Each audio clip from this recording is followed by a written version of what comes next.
Mozzarella, buongiorno. Espere que le habla, espere que Disfrutando, Mariano Moreno estaba desatento Disfrutando ahí. el buen clima. disfrutando el buen clima hoy, sí. O hace mucho calor afuera. No, no, está lindo. Está lindo. Está lindo. No, está agradable, así que uno se puede dar el lujo de venir con pantalones largos. 26 grados. 26 grados, Bien. Está re lindo. Bien, re lindo, chicos, sí. un espectáculo. Re buenísimo. Bueno, cuéntame, Tati, va a hablar trajo un temita para hoy. Temita. Traje un temita bastante controvertido, un temita, digamos, polémico que estuvo siendo latente estos últimos días, que es la temática del aborto. Aborto sí, aborto no, es un tema bastante delicado e innecesario para debatir, así que supongo que la charla de hoy va a ser muy interesante. Naturalmente, predeciblemente, yo estoy a favor del sí respecto al aborto y bueno, la noción es que nos basemos en nuestros fundamentos.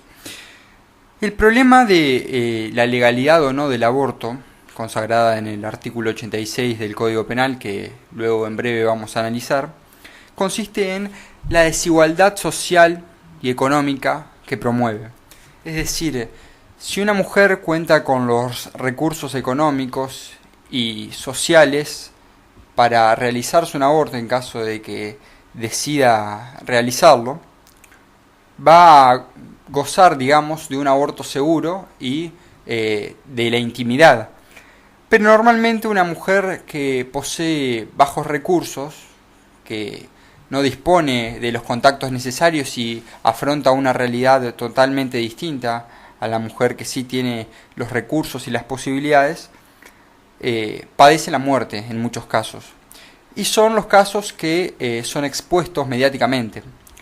Entonces recibe la condena social y la condena jurídica, principalmente, porque son los casos que se llegan a saber y son los que la justicia agarra, como bien decía Eduardo Galeano en algún momento. Lo que tienen de similar las serpientes y las justicias, que siempre muerden a los descalzos. Entonces, lo que promueve la penalización del aborto, en mi opinión, es la desigualdad económica y social y en muchos otros aspectos.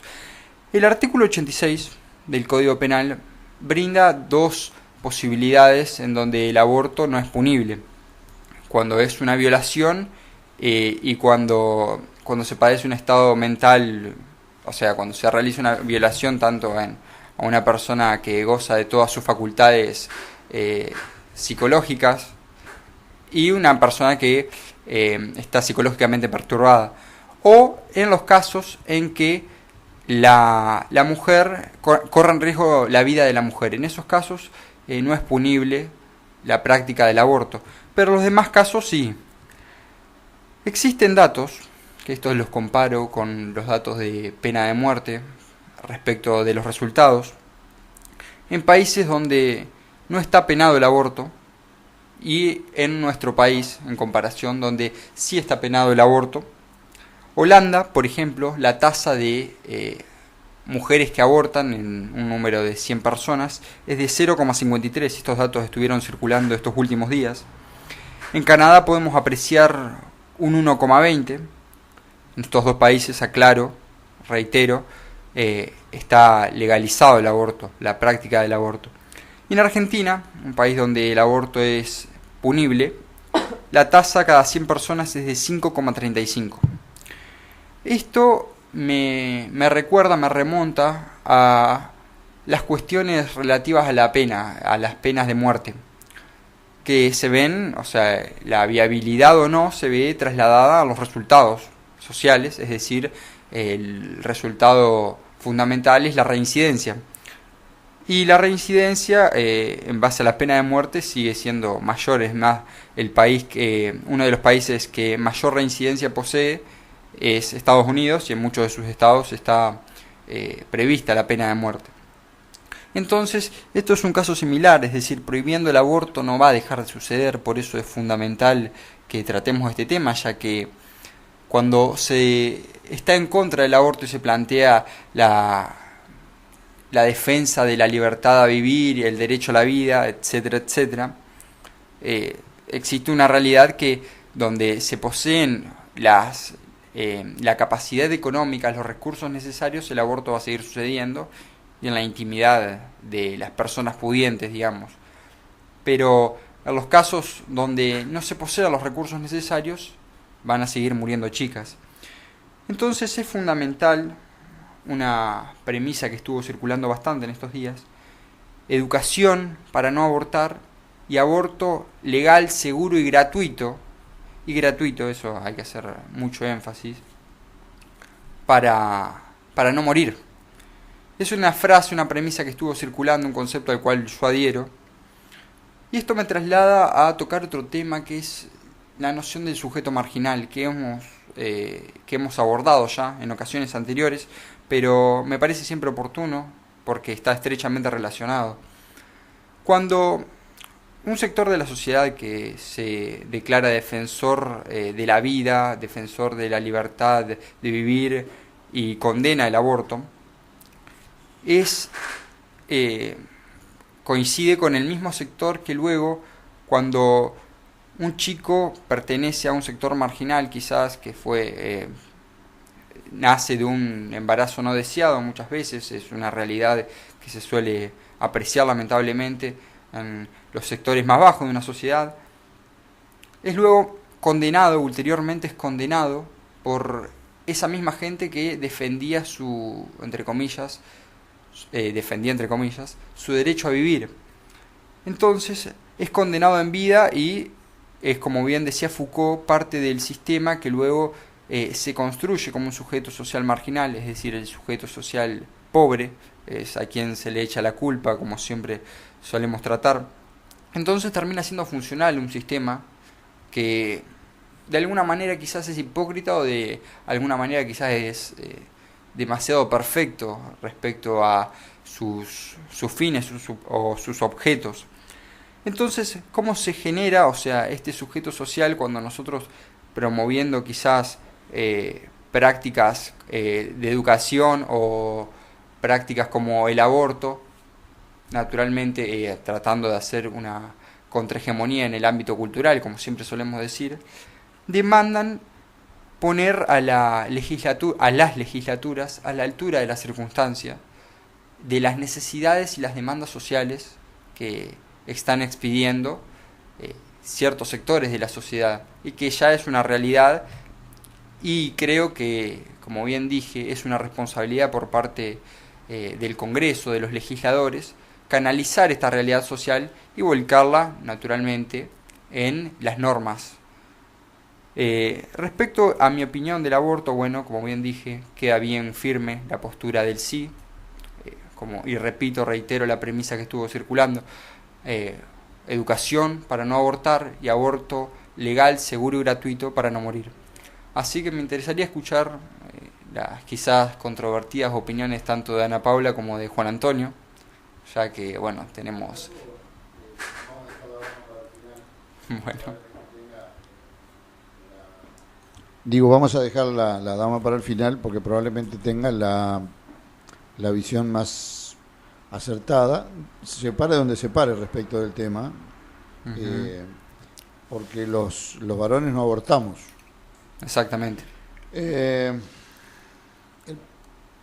Hay una convicción que hoy se dio precisamente un pequeño no debate en las redes sociales, no se dan debates, uno escribe lo que se le antoja y parece que los demás no lo leen, porque tomando una fotografía de un chico pobre arrastrando lo que sería un cartonero, ¿no? Ajá. Y mirando a otros chicos como juegan en un sub y baja,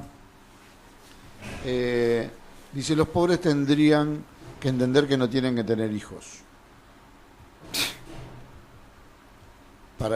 ¿Para qué traer hijos a sufrir? No sé qué. Sí, sí.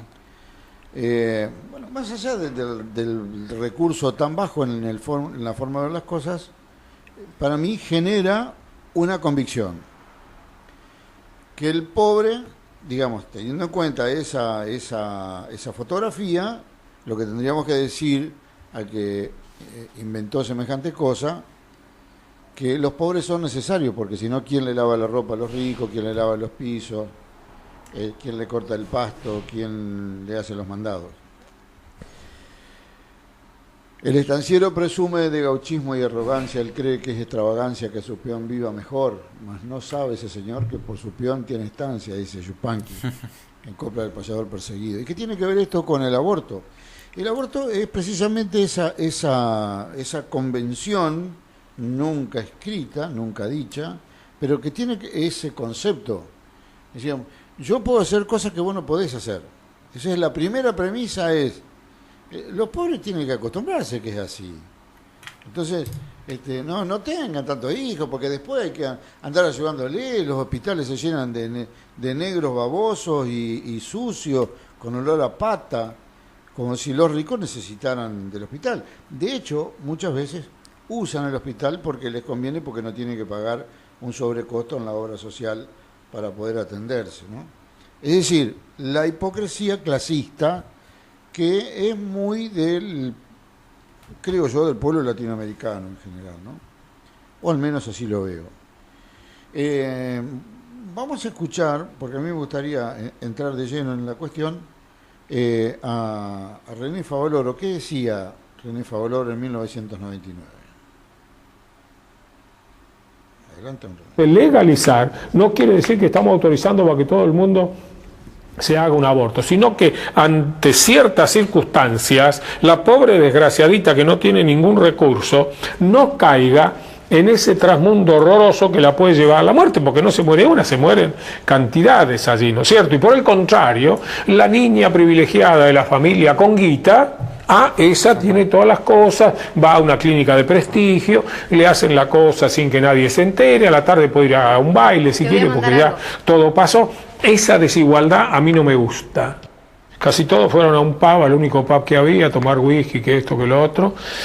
Muchos se fueron al free shop y venían, me da una vergüenza a mí, venían con el tabaco, los cigarrillos. Bueno, ya pasó a otro tema, que es el tema de Malvinas, que también le preocupaba tanto a Favaloro, ¿no? Pero en definitiva, hay muchas razones sociales, hay razones hasta políticas, no políticas partidarias, estoy diciendo, ¿no? Sino de una política de salud integral que debe comprender bien lo que señala Tati, que es la gratuidad en el proceso, así como debe ser gratis la contraconcepción, digamos, el hecho de ayudar a que la gente no se embarace, a que las chicas no se embaracen.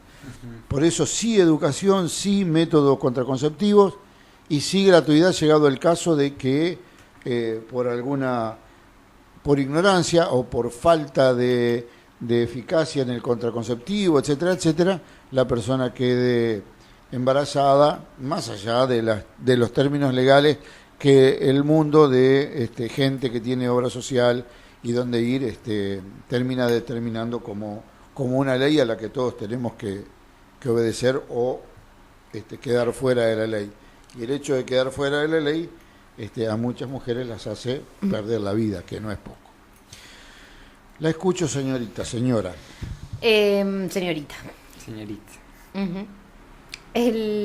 Primero, la necesidad de dejar en claro que hasta que el Estado no se separe de la Iglesia, va a ser muy difícil dar un real debate en las legislaturas provinciales sobre el aborto.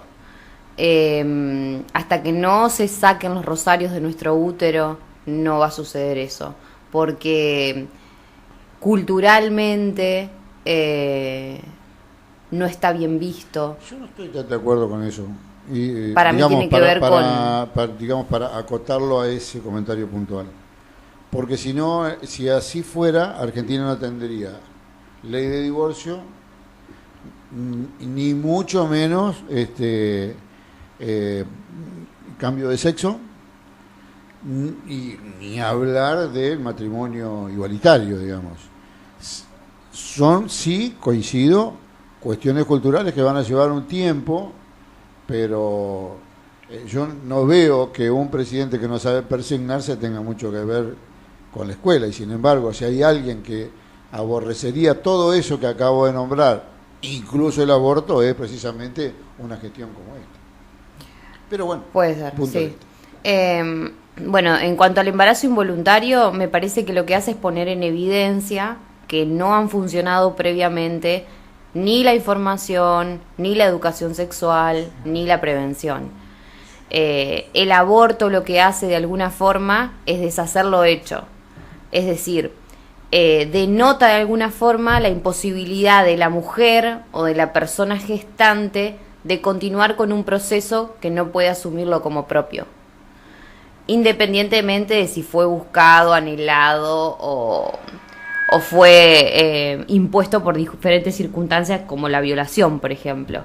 A mí me parece que hablar del aborto tiene que ver también con la independencia de la mujer, las libertades de la mujer de poder decidir sobre su cuerpo. Cuando un embarazo no es buscado, cuando un embarazo no es esperado. Recuerdo que cuando empezamos con las primeras charlas con el colectivo feminista Ni Una Menos, con el cual milito, una compañera de militancia, que fue militante en el radicalismo hace muchísimos años, ella iba a los barrios de Talita a militar muy de chica y contaba cómo del puente se tiraban las mujeres pobres de cola para abortar. Nada me graficó más dolor que esa situación. Y siempre que hablo del aborto la traigo a colación, porque parece que no sucede en Concepción del Uruguay, que no pasa en Concepción del Uruguay, que cuando se dice aborto la gente mira para otro lado. Y pasa. El aborto en nuestro país se lleva miles de vidas de mujeres pobres, además de una condena social con la cual tiene que vivir la mujer que abortó. E incluso el dar el debate y poner en la red social de manera firme que estás a favor, te condena, Sí. te condena con la mayoría de la sociedad, cuando debería ser una decisión de la mujer. Volvemos a lo mismo. Querer ser madre también es otro de los debates que abre, porque a la mujer se la... ¿Cómo no quiere ser madre? Claro. ¿Cómo no quiere ser madre? Como si es el rol natural. Claro, es como que te asignan el rol de que sos mujer, tenés que ser madre. Claro. Para, completar tu vida, para sentirse plena, satisfecha y resuelta, tenés que ser madre. Y me parece que tiene que ver nuevamente con las libertades de la mujer, con poder tener esa posibilidad de elegir qué hacer o qué no hacer de tu vida. Pero obviamente que acompaño lo que decía Tati, de que la campaña es contundente en su mensaje, abriéndole abanico a la educación sexual para decidir, a los anticonceptivos para no abortar y al aborto legal y gratuito para no morir. No queremos ni morir ni ir presas. Claro. Son derechos inseparables que es potestad del Estado proteger y garantizar. La educación sexual integral, los anticonceptivos para no abortar y el aborto legal para no morir. Debe ser así. Sí, yo creo que esta situación que se está expuesta en estos últimos días demanda la capitalización por parte del Estado y hacer un trasfondo respecto a la realidad misma y adaptarse a esta realidad. Es decir, como bien dije hace un momento, debe adaptarse al terreno de disputa, abarcando todas las necesidades que son planteadas de manera tanto expresa como tácita en una sociedad. Exactamente. Te mandé un video que lo vamos a reproducir.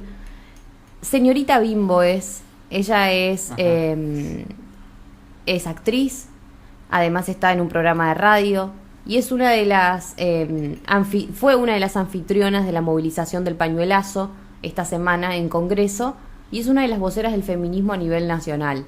La tiene muy clara en su discurso porque no deja mensajes en el tintero, es muy contundente.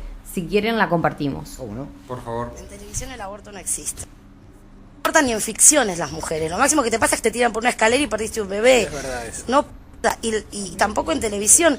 Bueno, porque hay pauta de pañales en el corte. ¿Puede decir que podemos perder esa pauta? Yo creo que sí, la van a perder.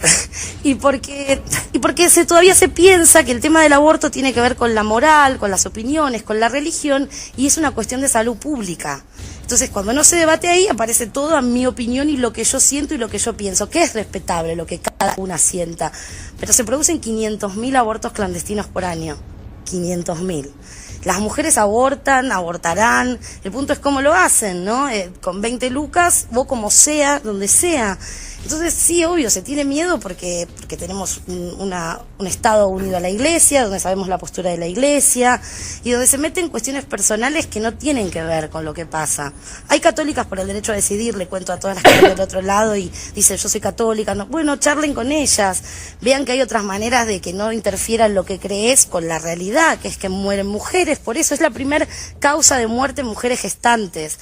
Mientras nosotros debatimos, se está muriendo una. Pero mientras nosotros debatimos, también me llamó mucho la atención los políticos esta semana, todos aplaudiendo este espacio, todo, pero después no los veo laburando, ¿no? No, claro, pero porque pienta votos hablar de aborto, sí, excepto para la izquierda y las que lo militan siempre.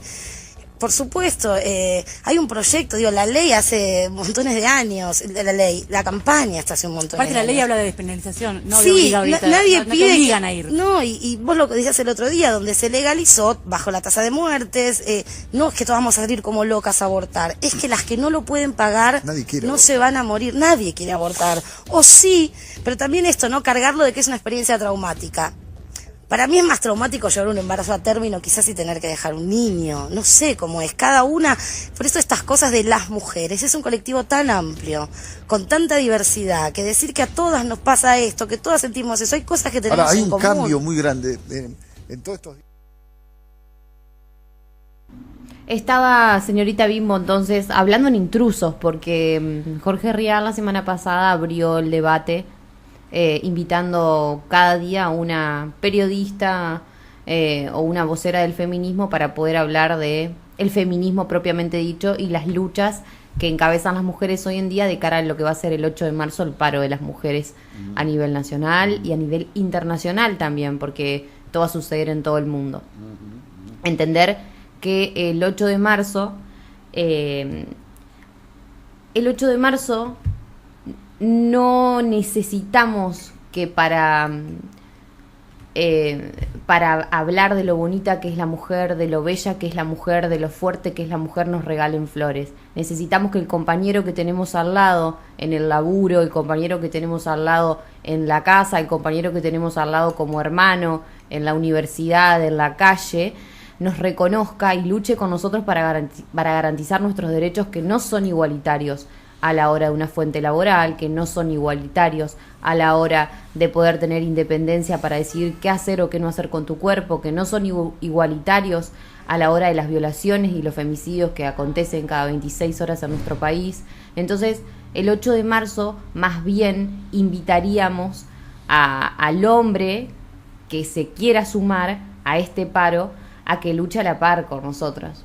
Por eso, que luche por eso, que se haga propio y encarne el mensaje de la mujer que hoy en día necesita liberarse, necesita no tener miedo, y necesitamos que nos ayuden los hombres a no tener miedo, a salir por la calle y estar tranquilas.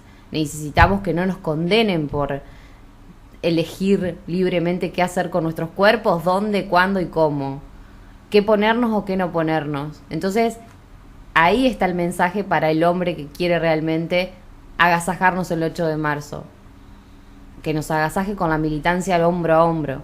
Eso es lo que queremos. Sí,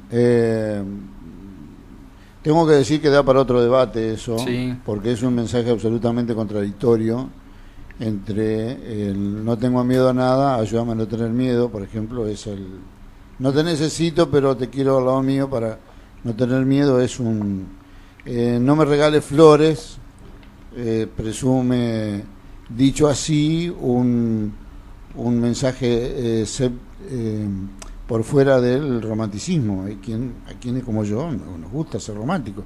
No quiere decir que ni que lo logremos, ni que por el otro lado... No, yo no digo que no se regale flores, digo que que se haga propio el mensaje de la lucha feminista. Lo que digo es, ese aspecto por afuera, para no llevarlo a Tati a otro costado, digamos, de su columna, digamos, da para otro debate, porque para que el movimiento feminista sea comprendido y acompañado y protagonizado también por los hombres, que somos los que de alguna manera terminamos condenando a la mujer, tenemos que cerrar un espacio común. Si no cerramos un espacio común, estamos sonados. En algún lado nos vamos a pisar los callos unos a los otros. Y entonces, en principio, comparto la cuestión de que el aborto debe ser abordado sin cortapisas. No sé si estamos a tiempo ya de que haya madurado una idea que nos permita converger en la convicción final de que sea finalmente aprobado. Pero si no se dan los debates nunca vamos a saber en principio. E insisto en el concepto. Hemos avanzado mucho, falta mucho todavía, vamos paso a paso, ya se logró, insisto, el divorcio, la identidad, la elección de identidad, vamos hacia el doble apellido, o incluso que la persona pueda elegir, o que el matrimonio pueda elegir cuál es el apellido que va a llevar el chico en primer lugar. Digamos, hemos avanzado, es enorme el avance que se ha dado, y es enorme todavía lo que falta por delante. Pero vamos, un paso es un paso. Yo creo que este debate nos ha llevado, digamos, a madurar una idea más cercana a lo que creo que se busca, ¿no? Yo supongo que el rol de los hombres ante la realidad de las mujeres es reconocer que existe y que ha existido siempre una relación de poder desigual, y que eso nos parezca injusto y actuar en consecuencia. Creo que es el rol que debemos ocupar en acompañamiento, y creo que eso es lo que pretende decir Ana Paula. Sí, totalmente, y en eso coincido, absolutamente. Bien, Señores, aborto sí, entonces. Aborto sí. bueno, al menos en esta mesa, Claro, hay la decisión opinión es unánime en esta mesa. Tati, muchas gracias. Muchísimas gracias, Juan. Ana. Tati Mazzarello en la mesa de Concepción, siglo XX.